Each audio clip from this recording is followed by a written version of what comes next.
Et puis ensuite, je parle pour chacun de nos concitoyens qui nous écoutent ce soir. Parce qu'on a entendu ces dernières semaines, parfois certains dire « moi je ne suis pas concerné, ne m'enlevez pas ma liberté, si j'ai le droit d'être contaminé ». C'est pas vrai.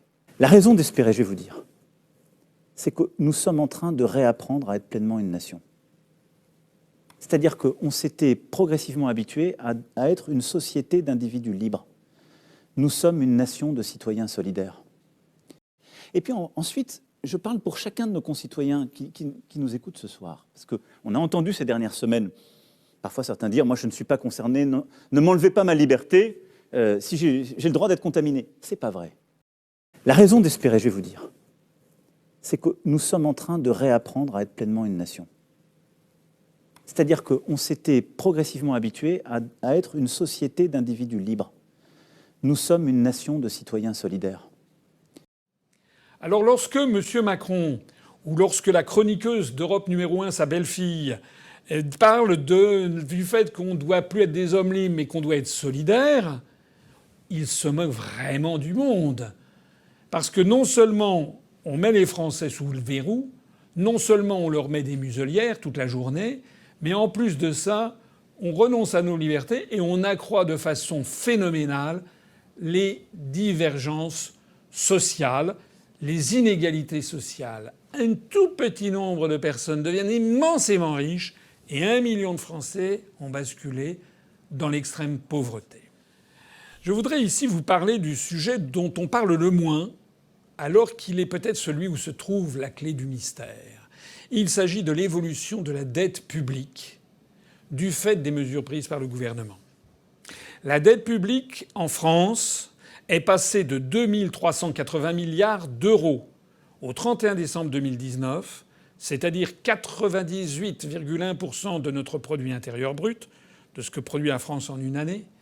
Nous sommes passés à 2 638 milliards d'euros, c'est-à-dire 114,1% du PIB au 30 juin 2020. Cela représente une augmentation de la dette de près de 1,5 milliard d'euros par jour. Cette augmentation phénoménale correspond à une augmentation par jour et par habitant de 22,50 €, y compris les bébés. Et pourquoi tout ça ? Ça découle pour une très large part des mesures gouvernementales. À ce rythme, nous atteindrons sans doute les 116-117% du produit intérieur brut à la fin de l'année. Monsieur Le Maire, le ministre des Finances, vient de chiffrer à 1 milliard d'euros le coût supplémentaire du couvre-feu. Il est vraisemblable que ce coût sera très supérieur. Un expert des finances publiques, monsieur François Ecal, magistrat de la Cour des comptes, a récemment imaginé plusieurs scénarios de croissance et de dépenses publiques jusqu'en 2030. Quand je dis imaginer, c'est-à-dire qu'il les a calculés. Ça a donné un article dans le magazine Le Point. Et on nous apprend que dans le meilleur des cas, celui d'une gestion exceptionnellement rigoureuse, comme on est peu capable de le faire, notre endettement, l'endettement de la France, pourrait retomber, si l'on peut dire, à 106% du PIB en 2030. C'est-à-dire que dans 10 ans, il serait encore à peu près 8 points plus élevé qu'au 31 décembre de l'année dernière. Et dans le pire des cas, notre endettement pourrait exploser jusqu'à 173% du PIB en 2030. Alors qu'est-ce que ça veut dire ?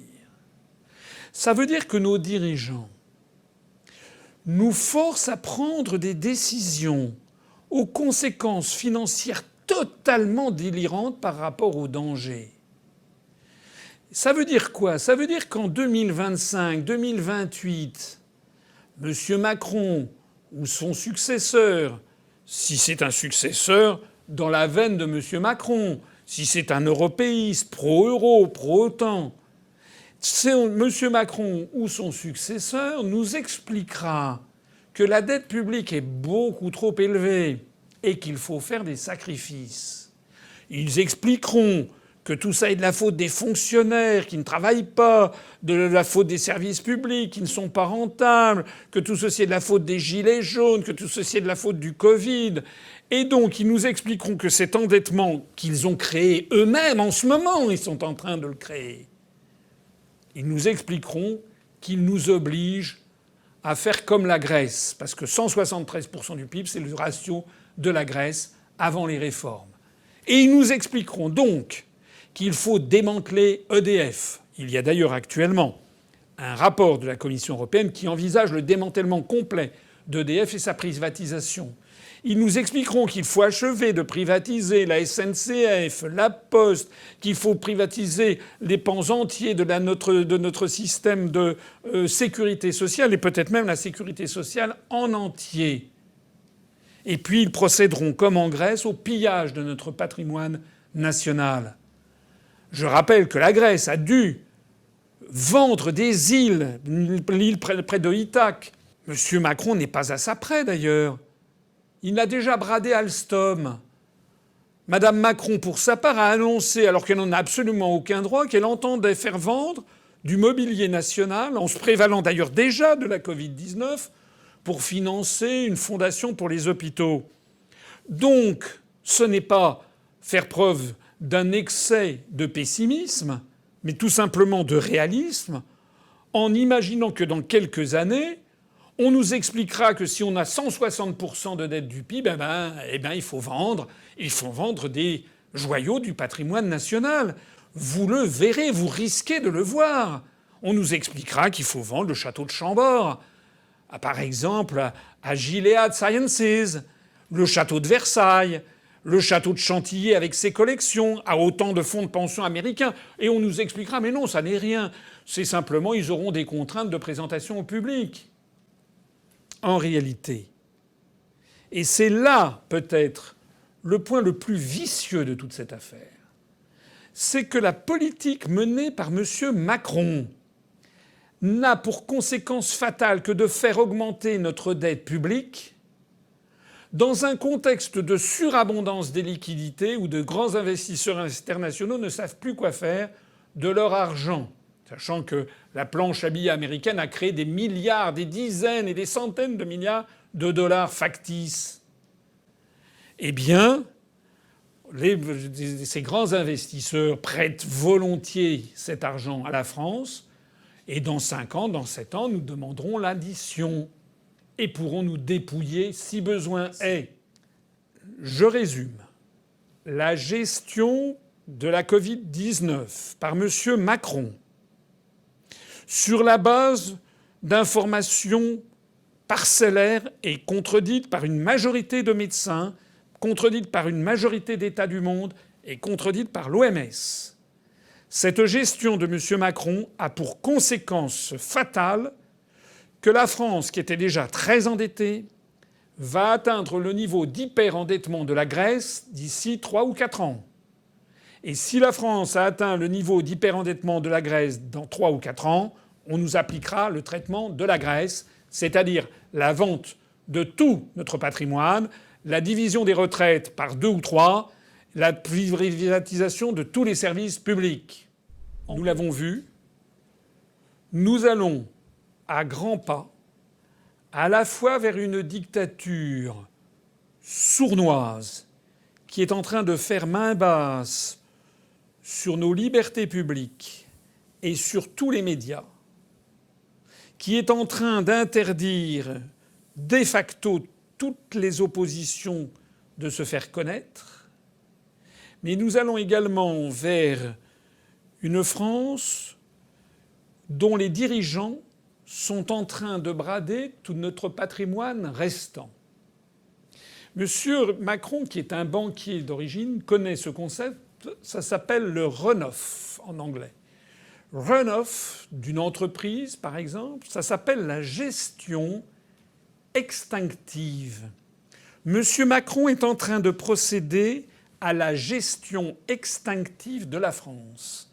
C'est-à-dire qu'il est en train de procéder à son démembrement. Je vais y revenir dans une autre vidéo sur ce qui se passe en Alsace, sur ce qui s'est passé en Nouvelle-Calédonie, sur ce qui se passe en Bretagne. Monsieur Macron est en train de laisser filer tout notre patrimoine industriel. Mais monsieur Macron est là, en fait, pour procéder à l'enterrement de notre pays et à son démantèlement. Eh bien, j'estime que ça n'est pas monsieur Macron tout seul, dont on peut soupçonner qu'il ait des arrière-pensées de nature diverses et variées, qui doit décider de l'avenir de notre pays. Je l'ai déjà dit, j'y reviens, je pense qu'au point où nous en sommes arrivés, ce sont les Français eux-mêmes qui devraient être consultés par référendum. D'ailleurs, dans son discours, dans son entretien, M. Macron a expliqué, je le cite, « On s'était habitué à vivre comme des hommes libres. Il faut comprendre en creux qu'il va falloir y renoncer.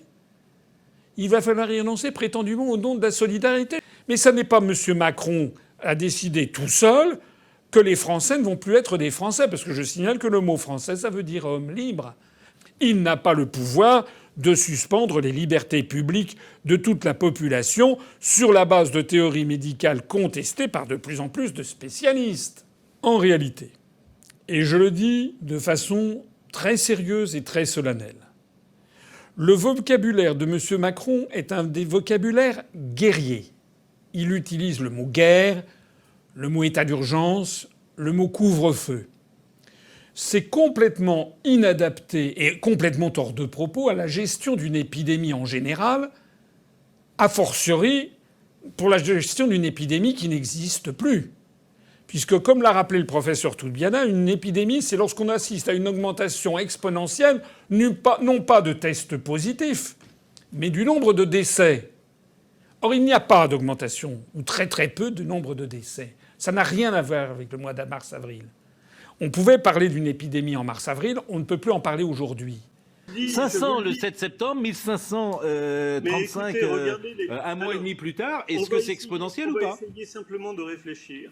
Regardez les mêmes chiffres lorsqu'on était réellement en épidémie. Oui. C'est-à-dire de combien était-on passé entre la première semaine au moment où on a dépassé un seuil épidémique, parce que ça, on ne parle pas non plus de ce qu'on appelle les seuils épidémiques. Entre la première et la deuxième semaine, vous verrez que les chiffres sont affolants. On m'a toujours dit, regardez, ça va augmenter exponentiellement, et moi j'observe que ça n'augmente pas. Donc il faut faire une vérification après coup. Donc vous me dites, rendez-vous dans 15 jours, et puis on aura rendez-vous dans 15 jours, et vous verrez, ça n'augmentera pas exponentiellement. En revanche, le discours guerrier de M. Macron, s'il ne s'applique pas du tout à la situation actuelle, ce qui laisse un malaise persistant. Je vois des personnes comme Mme Ségolène Royal qui le dit « Pourquoi tient-il ce discours anxiogène ?» Beaucoup de gens « Pourquoi fait-il peur ?» Eh bien, ce discours, et je suis désolé de le dire, mais il faut bien que quelqu'un le dise, ce discours est parfaitement adapté à une prise de pouvoir dictatoriale subreptice par M. Macron et son clan. D'ailleurs, la situation, elle est d'une exceptionnelle gravité. J'insiste sur le fait que l'Union populaire républicaine est la seule grande force politique à vous expliquer que ce qui se cache derrière, c'est un traitement de la France prochainement à la grecque. Je suis à la tête de la seule formation qui, depuis 13 ans et demi, vous dit la vérité et l'explication de ce qui se passe.